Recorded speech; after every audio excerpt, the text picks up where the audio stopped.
Welcome back to GlitchFeed's coverage of E3, where we give you a quick recap of all the information that dropped during the conferences. Sony took to their E3 stage with a whirlwind of game trailers, giving us some additional information on anticipated titles and some surprising world premiere reveals. Let's jump right in and recap the big announcements from Sony's E3 presentation.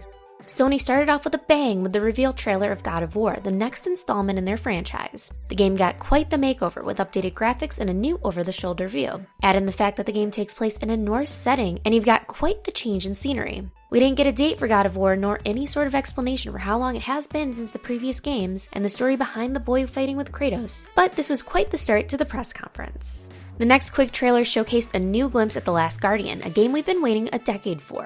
Sony finished the trailer with an official launch date. The Last Guardian is set to release on October 25th of this year and only on PlayStation 4. Horizon Zero Dawn, another big game that we've been dying to get details on, got a gameplay trailer. It went into depth on the fighting mechanics of the game, how you interact with NPCs, and how you can override wild machines and ride them around the area and into battle. Additionally, we got a look at the weapon attributes, how you can identify creature weaknesses, and even use the knowledge to change your tactics mid-battle. Horizon Zero Dawn is set to launch on February 28th of next year and will be exclusive on the PlayStation 4. After giving us those quick gameplay trailers of our most anticipated games, Sony moved on to some new reveals starting with Detroit: Become Human. Detroit is a neo-noir thriller set in a world full of androids. The story begins with an event that seems to impact androids in strange ways. Some disappear, some begin to act strangely, and some even show emotion. You are Connor, an android set to hunt these deviants. In the trailer, we see Connor in a hostage situation, where his actions will impact both the outcome of this and of future events. The game puts you in the shoes of the writers. Your actions will change the way the game moves, both in specific scenarios and overall. There is no release date yet for Detroit: Become Human, but fingers crossed it'll be sometime within the next year. Sony moved on to showcase some VR titles and more information on PlayStation VR itself, confirming that the headset will be available October 13th at a $400 price point. Sony also confirmed that they had a release schedule of 50 VR games through the end of the year, but 2017 also has some strong VR-compatible games, including Resident Evil 7. This terrifying game will have full VR support and is set to come out on January 24th of next year, but there is a demo for the game available right now to PS Plus owners. We also got another Final Fantasy XV trailer, focusing on VR support through the eyes of Prompto. I'm sure we'll see more Final Fantasy news tomorrow during the Active Time Report on Square Enix's stream.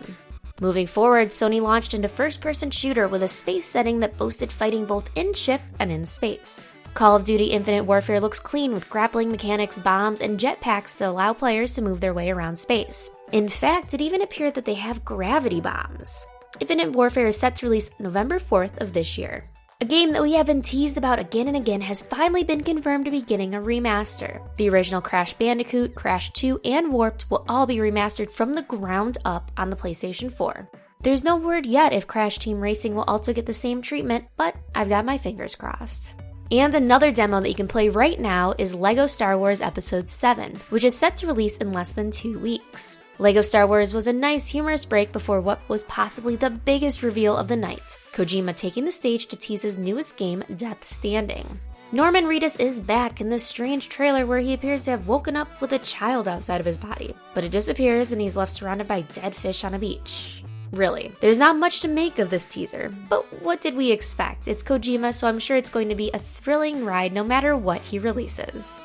Now, Sony finished off the conference with a live demo of Days Gone. Days Gone is an open-world action-adventure game that takes place after a global pandemic that has killed many and left mindless feral creatures in its wake. The demo showcased a few of the creatures wandering the land, as well as a horde that seemed to move as one. Days Gone is set to go beyond the pure survival to explore desperation, hope, transformation, loss, madness, discovery, friendship, regret, and love. It's hoping to explore the things that make us human.